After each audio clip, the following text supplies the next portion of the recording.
from the opinion pages of the Wall Street Journal. This is All Things with Kim Strassel. As Donald Trump moves to remake Washington, a central focus has been his promise to facilitate the outright closure of the Department of Education. What does that look like? How is that going? Joining us this week is a woman who would know best, Secretary of Education Linda McMahon, who has vowed to carry out that mission by returning education to the states. Secretary, thank you so much for joining us to give us an update. And by the way, the hard part about doing this podcast is I went to research it and I wasn't quite sure where to even begin because there's so much. Do you ever sleep? Yes, indeed, I sleep, but then I dream a lot. No, there's an awful lot going on, and we're really trying to do, as much as we can to get on the ground research. I'm enjoying visiting different kinds of schools in different states.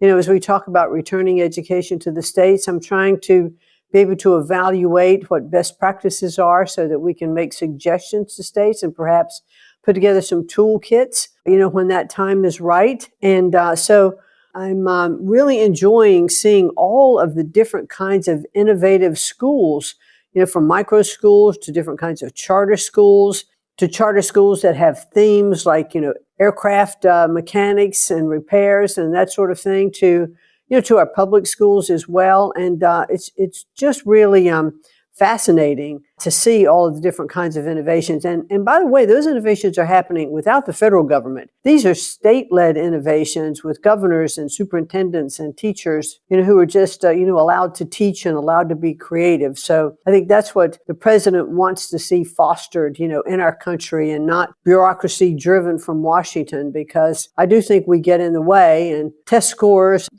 over the years have shown that we clearly are doing something wrong. I think we are being a disservice to our students and to our educational system. Well, that's just it. And that tees up a bunch of questions. And I want to go through K through 12, also the college funding fight, and we'll do some pieces here. But just to set the stage, the Department of Education was created by Jimmy Carter, mostly as a reward to teachers' unions for political backing. And I think it's hard to argue that after 40 years that this experiment has been anything but much of a failure. DOE has a budget of about $200 billion a year. It's spent, I think, $3 trillion since its inception. And yet, if you look out there, 70% of eighth graders are below proficient in reading, 72% below proficient in math scores. Why has the education department failed? I can't say that it's failed without a lot of people having good intentions. Sure.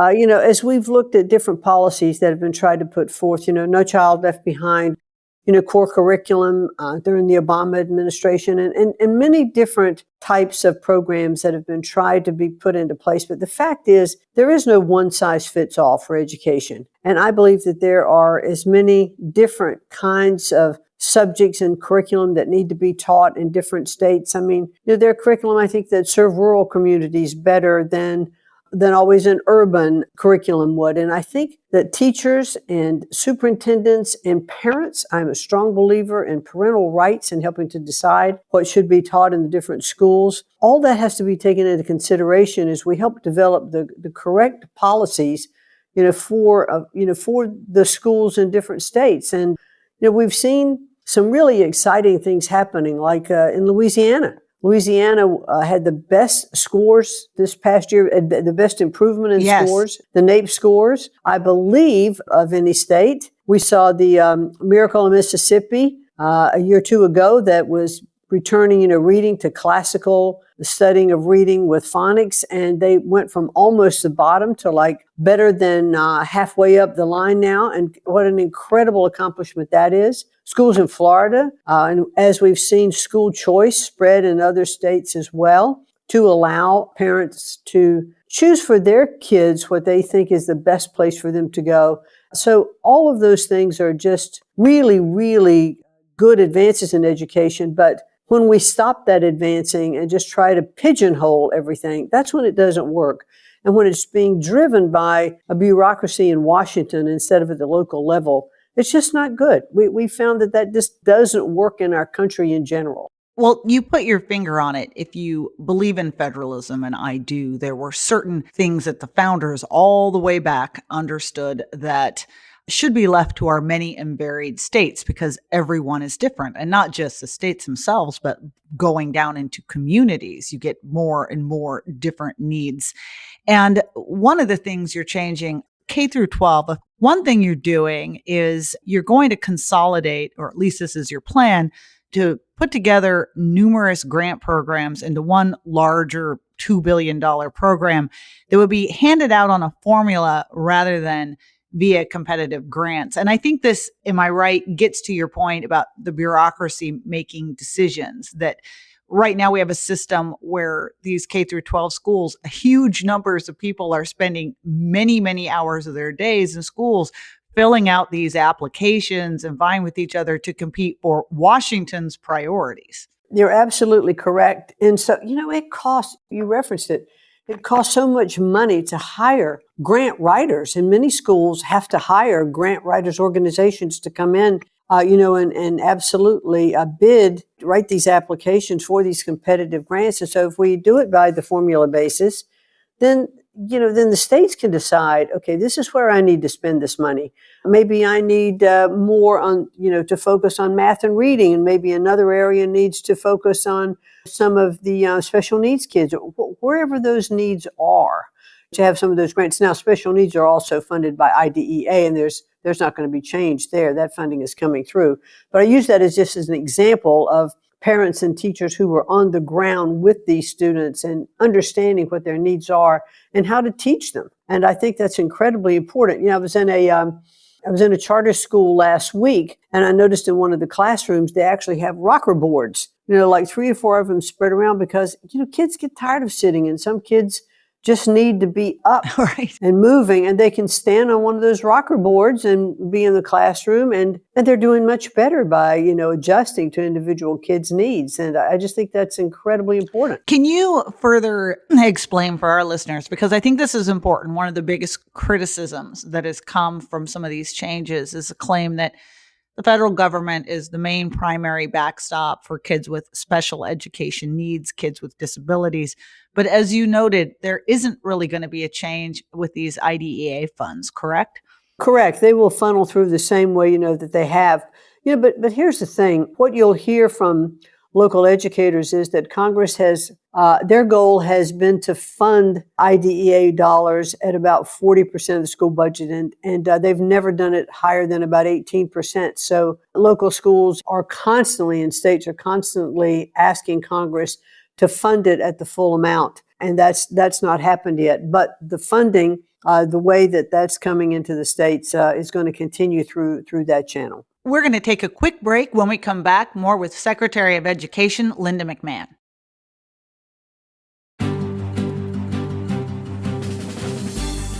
Welcome back to All Things with Kim Strassel. I'm here with Linda McMahon, the head of the Education Department. One more question on the grant side and the bureaucracy that you were mentioning. You guys recently, I think it was back earlier this spring, cut about 50%, I think, of the workforce, a reduction in force. We've now had a group that have appealed to the Supreme Court asking to maintain a lower court's block on those retirements or those layoffs. Where does that battle stand? Do you think you win it in the end? I think we will win it in the end. But if I were in the private sector, I would have called this a restructuring. And they're always hard when you come in and you considerably cut the workforce. But we found we just had an overabundance of people doing not things in very efficient ways. I mean, we carefully examined the entire department to see who was doing what and where was there duplication and overlap. And it was an aggressive cut, but I think it was a very reasoned cut. And so we found at one point that we needed to bring a few people back, and we did. And at the same time, those people, as we were going through what was called the RIF process, there were opportunities to have early retirement, to take retirement bonuses, to do a lot of those kinds of things. And for those people who were let go. We offered, classes for them to come in and write resumes, to make contacts out into the workforce, and all of that because we know it's a very difficult process. So we've done all of that. We haven't missed any of our statutory deadlines, but people are working hard. And we've closed some of the district offices and brought a lot of people back in here. So I think our arguments are strong for the cuts that we've made. The college fight, that's what's been getting all of the headlines. And of course, the school getting most of the headlines are Columbia, Harvard, some of the other Ivy League schools. But my understanding is that you have taken a look at universities across the country. How many colleges overall have you sent letters to freezing grant money or threatening to freeze grant money for on the basis of claims of civil rights violations? I think it's about 60 that we're investigating, between 45 and 60. We've sent out a couple of different letters, but I think the total is about 45 to 60. But I'll tell you what the good news is, Kim, is that, we did take a very hard stance with Columbia and with Harvard. And Columbia was the most egregious from what was being covered in the news at the time against, the antisemitism that was taking place on campus. And the president absolutely campaigned on the fact that he was not going to sit idly by and allow Jewish students to be threatened and to be made to feel unsafe on campus. And as we started our negotiations, and I met with Katrina Armstrong at Columbia, she was the acting president then, and I've since talked to Claire Shipman twice. And then about a week or so ago, she actually came to the office here in D.C., and we had another conversation. And I believe we're all moving in good faith to put in good practices. We've addressed more than anti-Semitism because, we've asked them to look at their hiring practices. We've asked them to look at how they're vetting foreign students who are coming in to make sure that they don't have backgrounds, maybe, to make sure they're not terrorists coming in and this doesn't have anything to do with, First Amendment rights. And that is not it. I believe in open debate on college campuses, exchange of ideas, but we should not infringe on people's civil rights. And that's what this is about, to make students feel unsafe, for them to be attacked, for professors to be attacked.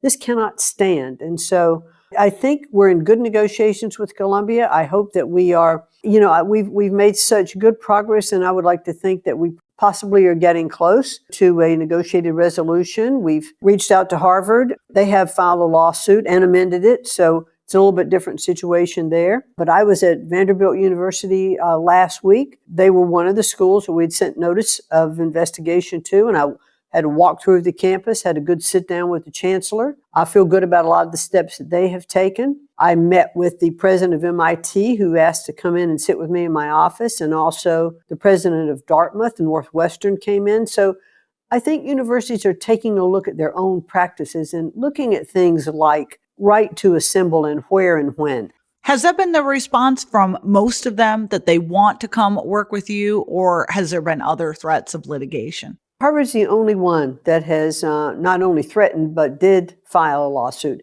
The other ones, I think, really, first of all, they're looking at exactly, what they're doing. I think they'd love to resolve all of these issues and be on a good, clear playing field. They don't want any actions on their campuses to put their students in danger. They don't want that. When a lot of the anti-Semitism encampments and that sort of thing happened on college campuses, many colleges didn't know how to react to that. So, we've just helped them put some teeth into their policy to let their students know that they're just not going to accept that encampments on college premises are not allowed, that students who are protesting, they can't wear masks unless it's for health reasons. There's some pushback sometimes against that. But a lot of these other things are just common sense things. The universities would have agreements with the local police force so that if they can't handle unrest on campus, that they have the ability to call in the police force, they can make arrests, and that they do it, and that the students who were involved in this, get expelled. And so the things that are happening, I think the president of Columbia was telling me that during the graduation ceremony, I may have this confused, I think it was Columbia, a student stood up and started protesting during graduation, and they were removed, and suspended. I'd like to double check that if you were going to report on it. but just to make sure that is correct. But it was at one of the universities that we were talking to at any rate, and that was just to show that they meant business. They weren't going to allow that there was a time and a place that was appropriate. You don't have a protest in the halls of the library and prevent students from getting there to study. You don't do it at 2 o'clock in the morning, but there are areas on campus where you should be provided to have peaceful protest, and that should be allowed. We're going to take one more break. When we come back, more on the Trump administration's showdown with colleges.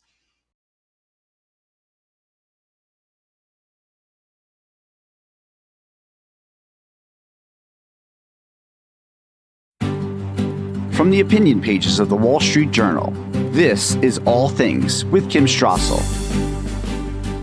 Welcome back. Look, I think that there are so many parents, myself included, that would be only too happy to know that there was some order being reinstated on university campuses. We're all for free speech and all for the right to peacefully protest and in a time and place. These are private institutions. Just to drill down on a couple of things you mentioned, though, because I do want to hear you talk about this, is that talk a little bit about some of the demands that were in these letters. I think there's an enormous amount of agreement that you can't allow rampant anti-Semitism on these campuses, that there are real problems as well with these DEI programs from a legal perspective, that this is violating federal anti-discrimination laws. But some of the pushback has been on some of the additional demands, for instance, on demanding viewpoint diversity, looking into hiring data, all of that. And I think one of the worries on the conservative side is, does this set a precedent for, say, a future Democratic administration to come in and do the same at a different type of university? I mean, what is the federal law question in those regards? What's the argument the Department of Education is making for why those are valid areas it should demand reform? Well, if we looked at viewpoint diversity by Harvard's own data, as reported in the Harvard Crimson, only 3% of the faculty, the professors at Harvard, were conservative. So how can you really have a balanced viewpoint in teaching, across Harvard if only 3%, are conservative? And I think that's one of the issues that we raised. Are they doing enough background checks on their hiring to make sure that they're teaching everything and giving both sides balance at the universities? Because I think what you hear so often is they're teaching ideology and not real subject matter. And if we've looked at hiring for some of the teachers, coming in, what kind of backgrounds, do they have coming into our universities? Were they activists on campus that weren't, that were teaching ideology that didn't comport with either the country or the university standards? And I'm not sure that they were paying enough attention to that. And the same thing, with students. So, and also, the president was very clear about, federal funding for DEI projects, because we found during our investigation that a lot of these dollars were being used to teach teachers to teach courses and refer students, to being the oppressed and the oppressor. I mean, really woke ideology, and we just were not going to allow federal funds to be used, in that regard. Well, we will be watching. Secretary of Education Linda McMahon, thank you so much for coming in to be with us this week. We want to thank our listeners. If you like the show, you can hit the subscribe button. And if you'd like to write to us, you can at atkim@wsj.com.